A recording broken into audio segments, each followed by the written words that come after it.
नमस्ते छात्रों, आज हम कक्षा 11 विषय हिंदी का गद्य 10 अजंता जो डॉक्टर भगवत शरण उपाध्याय जी रचित प्रवास लेख है उसके कुछ एक गद्यांशों की समझ इस ऑडियो से प्राप्त करेंगे।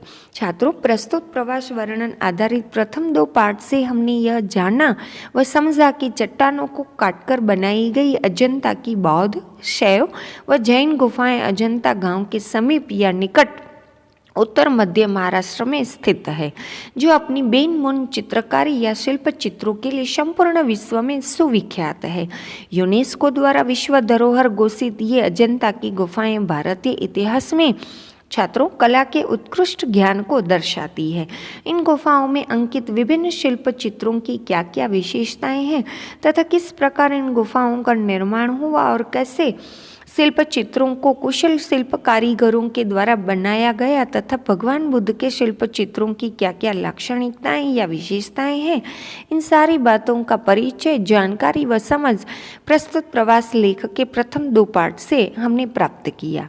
अब छात्रों, अजंता की बौद्ध गुफाओं के अंतर्गत गुफाओं की दीवारों पर अंकित भगवान बुद्ध के जीवन पर आधारित विभिन्न प्रसंगों के शिल्प चित्रों के बारे में जानकारी प्राप्त करेंगे। हम भारतीयों की विरासत एवं धरोहर ऐसी अजंता की बौद्ध गुफाओं में भगवान बुद्ध के संपूर्ण जीवन व पूर्व जन्म की कथाएं, जिसे जातक कथाएं कहा जाता है, उसे अजंता की गुफाओं में शिल्प चित्रों के माध्यम से उत्कृष्ट तरीके से दिखाया गया है। अब वह कौन कौन से शिल्प चित्र हैं और उन मूर्तियों की या चित्रों की या शिल्पों की क्या क्या विशेषताएं हैं जो देश विदेश के सैकड़ों पर्यटकों को अजंता गुफाओं की तरफ खींच लाती है, उसके बारे में समझ प्राप्त करें तो लेखक ने लिखा है, यह हाथ में कमल लिए बुद्ध खड़े हैं, पद्म पाणी बोधिसत्व। छात्रों, हाथ अर्थात पाणी या हस्त या कौर और कमल अर्थात पद्म, सरोज, पंकज, अरविंद आदि। छात्रों, बौद्ध गुफाओं में सबसे प्रसिद्ध चित्र है यह पद्म पाणी बोधिसत्व का चित्र। इस अद्भुत शिल्प चित्र की सुंदरता का परिचय देते हुए लेखक ने लिखा है कि मानो जैसे छवि यानी शोभा, सुंदरता छलक रही हो इस शिल्प चित्र को देखकर।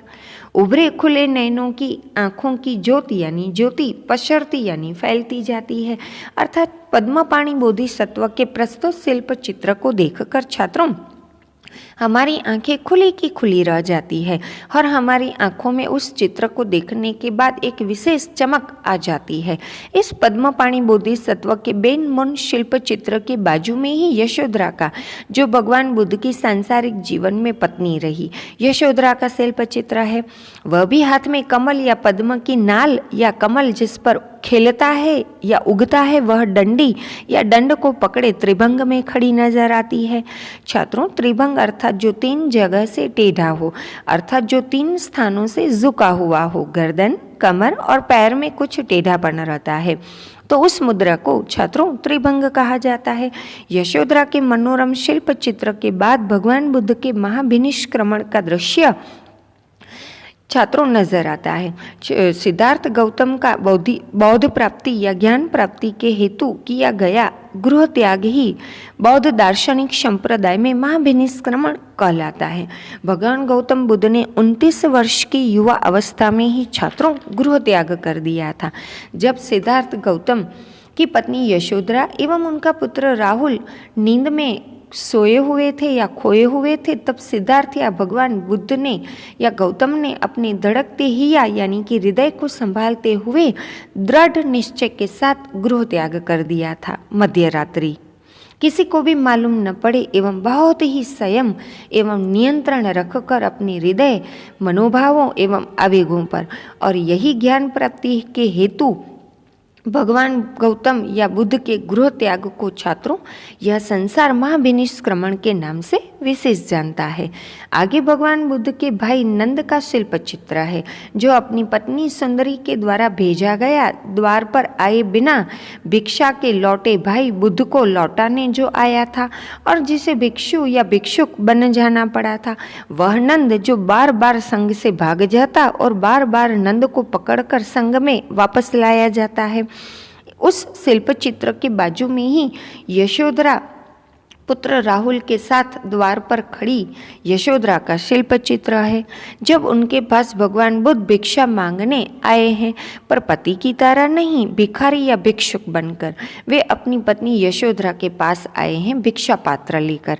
ऐसे में बिना पति के यशोधरा अपने स्वामी जो भिखारी बनकर आए हैं उसे क्या दे। अपने पति मुकुटमणि समान सिद्धार्थ के गृह त्याग के बाद यशोधरा छात्रों भली भांति जानती है कि सोना, चांदी, मणि, माणिक, हीरा, मोती तो उस त्यागी जगत त्राता यानी कि जगत के रक्षक पति सिद्धार्थ यानी भिक्षुक गौतम के लिए मिट्टी से भी मूल्यहीन है। और हाँ, कुछ है पति को देने के लिए भिक्षा में, तो वह है उसका बच्चा एकमात्र लाल या पुत्र राहुल, जो एक माँ के लिए सर्वस्व होता है, सर्वप्रिय होता है। उसे ही यशोधरा अपने प्राण प्रिय एकमात्र आधार स्तंभ ऐसे पुत्र राहुल को ही वह भिक्षा के रूप में भिक्षुक पति को दे देती है। ऐसी महान त्यागी नारी यशोधरा, जिसने अपने भिक्षुक पति को अपना एकलौता पुत्र, अपना पुत्र राहुल जो उसके लिए सर्वस्व था, वह पति को सौंप दिया, ताकि पुत्र राहुल भी अपने पिता गौतम की तरह उन्हीं की राह पर चले और ज्ञान का प्रचार प्रसार व जीवों के संसार के कल्याण के लिए अपने पति के, अपने पिता के मार्ग पर ही आगे प्रस्थान करे। महान त्यागी यशोधरा का पुत्र जो राहुल, उसे भिक्षा में देने का अद्भुत चित्र या शिल्प चित्र के बाद हम अजंता की गुफाओं की दीवारों पर सांसारिक जीवन जगत के विभिन्न दृश्यों को भी देख सकते हैं, जो गुफाओं की दीवारों पर बखूबी दर्शाए गए हैं, जिसके बारे में बताते हुए लेखक ने लिखा है कि उधर अजंता की बौद्ध गुफाओं की दीवारों पर बंदरों का, वानरों का चित्र है, जो सजीव एवं गतिमान नजर आता है। छात्रों, यहाँ प्रयुक्त शब्द सजीव अर्थात जीवंत और सजीव का विलोम है निर्जीव एवं गतिमान अर्थात गतिशील। तो दूसरी तरफ सरोवर में जल विहार करता गजराज का शिल्प चित्र है, जो सरोवर के कमल दंड तोड़ तोड़ कर हथिनियों को दे रहा है। छात्रों, कमल यानी सरोज, पंकज, अरविंद और कमल दंड अर्थात जिस पर कमल का फूल खिलता है वह दंड या डंडी अर्थात कमल दंड। तो दूसरी तरफ महलों में अर्थात प्रासादों में प्यालों के दौर चल रहे हैं, वह दृश्य भी हमें गुफा की दीवारों पर नजर आते हैं, अर्थात मदिरा का पान करते हुए महल के लोगों के चित्र भी हमें गुफाओं की दीवारों पर नजर आते हैं।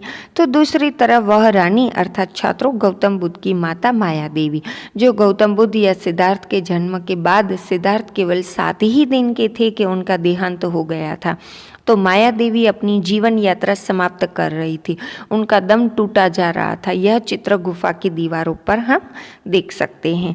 छात्रों, खाने, खिलाने, बसने, बसाने, नाचने, गाने, कहने, सुनने, वन, नगर, ऊंच नीच, धनी या गरीब के जितने भी संसार के नज़ारे यानी कि दृश्य हो सकते हैं, सब के सब दृश्य और सभी प्रकार के मानवों के चित्र हम छात्रों अजंता की गुफाओं की दीवारों पर देख सकते हैं।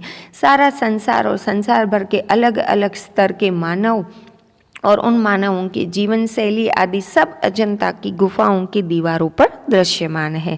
छात्रों, गद्यांश में प्रयुक्त शब्द जल अर्थात नीर, पानी तो गजराज अर्थात हाथियों का राजा। तो यहाँ प्रयुक्त मुहावरा जीवन यात्रा समाप्त करना और दम टूटना, दोनों मुहावरे का अर्थ है मृत्यु के निकट होना या मृत्यु होना। तो वन अर्थात जंगल या कानन, नगर यानी शहर और नगर का विलोम है देहात या गांव, धनी अर्थात धनवान, अमीर और गरीब अर्थात रंक, कंगाल और धनी गरीब दोनों एक दूसरे के विलोम हैं, ये तो आप जानते ही हैं। और नजारे या नजारा अर्थात दृश्य। अजंता की गुफाओं की दीवारों पर अंकित भगवान बुद्ध के पूर्व जन्म की कथाएं, जिसे छात्रों जातक कथाएं भी कहा जाता है, इन जातक कथाओं से संलग्न शिल्प चित्रों की क्या क्या विशेषताएं हैं तथा अजंता की गुफाओं के निर्माण काल से संलग्न थोड़ी जानकारी अब हम अगले ऑडियो से प्राप्त करेंगे।